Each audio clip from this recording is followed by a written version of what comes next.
Welcome back to English grammar class. Most important grammar part right form of ভার্বসের আলোচনায় আছি আমরা। পূর্বের ক্লাসে আমরা রাইট ফর্ম অফ ভার্ব সম্পর্কে পরিষ্কার ধারণা নিয়েছি। আশা করি ভার্ব এবং ভার্বের 6টি রূপ সম্পর্কে প্রত্যেকেই অবগত আছো।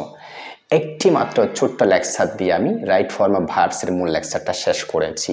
তবে প্র্যাকটিসের সময় ভার্বের রূপ ঠিক করতে গিয়ে ছোটোখাটো আরও কিছু বিষয় আমাদের অবশ্যই খেয়াল রাখতে হবে, যা আমি বোর্ড প্র্যাকটিস করার সময় সাথে সাথে নোট লিখে দেবো ইনশাল্লাহ।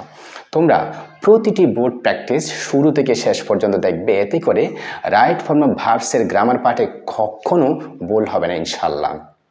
আজকে আমরা 2019 সালের বরিশাল বোর্ড প্র্যাকটিস করবো ইনশাল্লাহ। সবাই খাতা কলম নিয়ে বসে যাও আর রাইট ফর্ম অফ ভার্বসের ফুল মার্কস নিশ্চিত করে নাও। প্র্যাকটিসের শুরুতে আমরা একবার ভার্ব ও ভার্বের রূপ সম্পর্কে দেখে নিই। আমরা জানি ভার্ব কোথায় থাকে? সাবজেক্টের পরেই ভার্ব থাকে, যেটাকে আমরা ফাইনাইট ভার্ব বলি, নতুবা অক্সিলারি পরে ভার্ব থাকে। সাবজেক্টের পরে ভার্ব নতুবা অক্সিলারির পরে ভার্ব। এছাড়া অন্যান্য জায়গায় ভার্ব থাকলে তারা হচ্ছে নন ফাইনাইট। কয় প্রকার বলছিলাম? 3 প্রকার। ইনফিনিটিভ, আইএনজি থাকলে জিরান্ট, নতুবা হচ্ছে পার্টিসিপল। এবার আমরা দেখে নিব ভার্বের টোটাল রূপ কয়টা, তার মানে হচ্ছে ফর্ম অফ ভার্বস। ভার্বের টোটাল কয়টা রূপ বলছিলাম আমরা? 6টা রূপ। B1 S by ES, B2 first form, B3 first participle form, ING form এবং হচ্ছে কি ইনফিনিটিভ ফর্ম। আমি এখানে একটা ভার্ব দিছি go, base form. S by S কি? গোজ। B2 কি? ওয়েন্ট, গো যাওয়া, ওয়েন্ট গিয়েছিলাম। গো এর B3 কি? গন। গন কার পরে বসে? হ্যাভ হ্যাজ হ্যাডের পরে ভার্বের B3 বসতে পারে। এরপর হচ্ছে আইএনজি গোইং, এম ইস আর ওয়াস এর পরে সাধারণত কি বসে? আইএনজি বসে। এরপর হচ্ছে ইনফিনিটিভ, 2 প্লাস ভার্বের কি? 1, V1। কাজে আমরা যাবো এবার প্র্যাকটিস বরিশাল বোর্ড 2019-এ। আমাদের খুব খেয়াল রাখতে হবে শুরুতেই যে প্র্যাকটিসটা করতে যাচ্ছি আমরা, সেটা কোন টেন্সে আছে, অর্থাৎ প্যাসেজটা কোন টেন্সে আছে, কি প্রেজেন্ট টেন্সে আছে নাকি ফার্স্ট টেন্সে আছে। এটা হচ্ছে মোস্ট এসেনশিয়াল বিষয়। আমাদের প্রথমে খেয়াল রাখতে হবে যে ভার্ব ঠিক করার আগে কোন টেন্সে প্যাসেজটা আছে। হয় থাকবে প্যাসেজটা প্রেজেন্ট টেন্সে নতুবা ফার্স্ট টেন্সে। আমরা দেখতে পাচ্ছি প্যাসেজটা ওয়ান্স দিয়ে শুরু, তার মানে হচ্ছে আজকের প্যাসেজটা হচ্ছে ফার্স্ট টেন্সের। ফার্স্ট টেন্স চিনবো কেমনে? এখানে কতগুলো শব্দ দ্বারা চিনবো আমরা। ওয়ান্স থাকবে, লাস্ট থাকবে, এগো থাকবে। তাছাড়া ফার্স্ট টেন্স বেসিসে সাবজেক্টের পরে সবসময় ভার্বগুলো কিটু থাকবে, বিটু থাকবে, ওয়াজ ইয়ার থাকবে, হ্যাড থাকবে। আশা করি তোমরা বুঝতে পারবে সহজে প্র্যাকটিস করতে করতে। আমি যাব ফার্স্ট টেন্সের প্যাসেজটা প্র্যাকটিস করতে গিয়ে খুব খেয়াল রাখবা ভার্বের রূপগুলো ঠিক করতে গিয়ে। প্রথমত সাবজেক্টের পরে ভার্বটা সবসময় B2 হবে, ওয়াজ ইয়ার থাকলে তারপর আইএনজি হবে, হ্যাডের পরে ভার্বের B3 হবে, মডালের পরে ভার্বের B1 হবে। অন্যান্য জায়গায় চোখ বন্ধ করে আইএনজি করে দিবা তোমরা। যেখানেই নন ফাইনাইট থাকবে সেখানে আইএনজি করে দিবে, কোথাও 2 হলে 2 এর পরে ভার্বের B1 রাখবা। চলো আমরা প্র্যাকটিসে যাই। প্রথম ভার্বটা হচ্ছে এখানে লিভ। এ নম্বরে লিভ ভার্বটা দেওয়া আছে, এটা রূপ ঠিক করতে বলা হয়েছে। তার আগে কি আছে দেখো তো? দেয়ার। দেয়ারটা সাবজেক্ট হিসেবে বসে। এটা সিঙ্গুলার হতে পারে, প্লুরাল হতে পারে। কথা হচ্ছে আমরা ফার্স্ট টেন্সের প্যাসেজে আছি। ফার্স্ট টেন্সের সাবজেক্ট সিঙ্গুলার প্লুরাল যাই হোক না কেন, সাবজেক্টের পরে ভার্বের সবসময় কি হবে? B2 হবে। লিভের B2 কি বলতো? লিভড। কাজে আমরা প্রথম ভার্বটা সাবজেক্ট অনুসরণে বসালাম। এরপরে আমরা দেখতে পাচ্ছি হচ্ছে নট আন্ডারগো ভার্বটা। বি এর নাম্বারে নট আন্ডারগো যে ভার্বটা দেওয়া আছে সাবজেক্টের পরপরই। আমরা জানি ফার্স্ট টেন্সে সাবজেক্টের পরে ভার্বের B2 হয়, কিন্তু নট থাকলে একমাত্র অক্সিলারি হচ্ছে ফার্স্ট ইনডেফিনিট টেন্সে ডিড। যদি নট থাকে ভার্বের সাথে তাহলে তুমি চোখ বন্ধ করে ডিড নট বসা দিবে, বা উড নট বসাইতে পারো, সেটা অনেক চিন্তা করে বসাইতে হবে। ডিড নট আন্ডারগো, সাবজেক্ট যাই থাক একটা ডিড বসা দিবা। তাহলে আমরা বি এর অ্যান্সার পেলাম কি বলতো? Did not undergo. আশা করি বুঝতে পারছো। তাহলে আমরা একবার পরে নিই না। Once there lived an idle king. একদা এক রাজা ছিলেন। He did not undergo physical labour. তিনি কখনো শারীরিক পরিশ্রম করতেন না। এবার আমরা যাব পরের ভার্বে গেট। গেটের আগে কি আছে দেখো তো? সাবজেক্ট। সাবজেক্ট কি? হি। সাবজেক্ট যাই থাক না কেন আছে ফার্স্ট টেন্সের বেসিসে। ফার্স্ট টেন্সের বেসিসে সাবজেক্টের পরে সবসময় ভার্বের কি হবে? B2 হবে। গেটের B2 কি বলতো? গড। কাজে তোমরা বুঝতে পারছো ফার্স্ট টেন্সের বেসিসে একদম ইজি, সাবজেক্টের পরে সবসময় ভার্বের কি হবে? B2 হবে। একবার পরে নিই আমরা।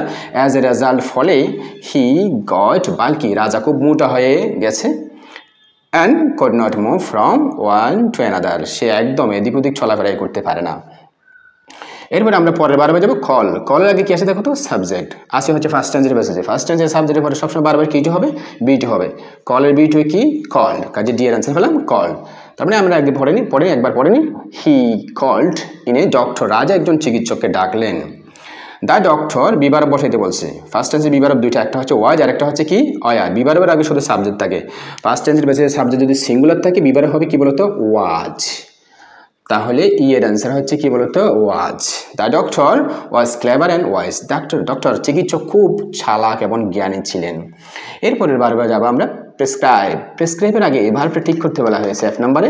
দেখি আমরা তার আগে কি আছে দেখি তো, ডিড নট। আমরা জানি did not, do not, does নটের পরে ভার্বের সবসময় কি ওয়ান হবে, বি ওয়ান। এটা তো বি ওয়ানে আছে, বেস ফর্মে আছে।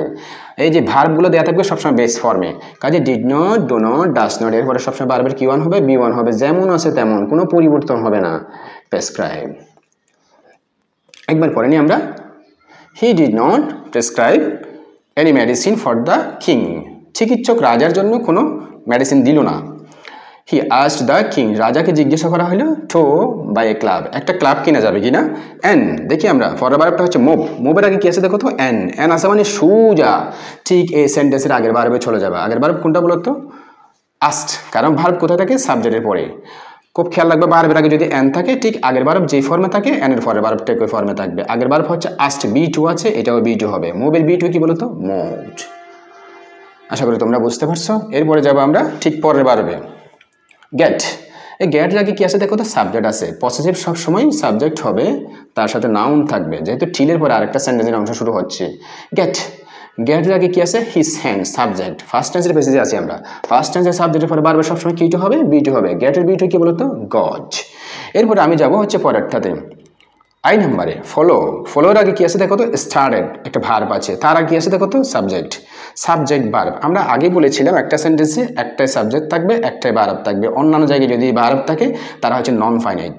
নন ফাইনাইট মানে হয় জিরান হবে, নয় পার্টিসিপল হবে, নয় ইনফিনিটিভ হবে। কিন্তু কথা হচ্ছে পার্টিসিপল হলে তো এখানে একটা আর্টিকেল থাকবে, কাজে এটা পার্টিসিপল নয়, এটা হয় জিরান নয় ইনফিনিটিভ, দুটাই করতে পারো।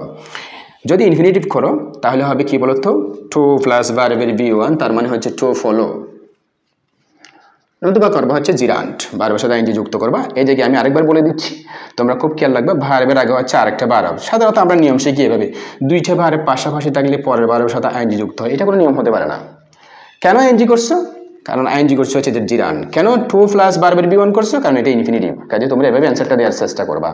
কাজে the king started to follow the prescription. Doctor যেভাবে প্রেসক্রিপশন দিল, যেভাবে হাঁটাহাঁটি করতে বললো, সেভাবেই রাজা মেনে চললো। দাজ এভাবে the king relieved of his problem, রাজা তার সমস্যা থেকে মুক্তি পেয়ে গেল। আমরা সর্বশেষ ভার্ব দেখতে পাচ্ছি রিলিভ। রিলিভের আগে কি আছে দেখো তো, দ্য কিং সাবজেক্ট। তাহলে ফার্স্ট টেন্সের নিয়ম অনুসারে সাবজেক্টের পরে ভার্বের কি টু হবে, বি টু, তার মানে দ্য কিং রিলিভড। কিন্তু কথা হচ্ছে আমাদের তিনি সমস্যা থেকে মুক্তি পেয়েছেন কিন্তু চিকিৎসকের পরামর্শের অনুসরণে। এই কারণে এটা আমরা প্যাসিভ করে ফেললে ভালো হয়। তার মানে হচ্ছে প্যাসিভ করতে গেলে ভার্বের আগে একটা ওয়াজ বা অয়ার বি ভার্ব বসাতে হবে। বি ভার্বের পরে মূল ভার্বের কি থ্রি হবে, বি থ্রি হবে। ফার্স্ট টেন্সে বি ভার্ব দুইটা, একটা হচ্ছে ওয়াজ আর একটা হচ্ছে কি, অয়ার। দ্য কিং আমরা সাবজেক্ট সিঙ্গুলার, বি ভার্ব বসাতে পারি ওয়াজ, ওয়াজের পরে ভার্বের কি টু হবে, বি টু হবে, রিলিভড। আশা করি তোমরা বুঝতে পারছো। পরবর্তী ক্লাসে ইনশাল্লাহ আমরা আরও বোর্ড প্র্যাকটিস নিয়ে হাজির হব। আজকে এই পর্যন্ত, খোদা হাফেজ।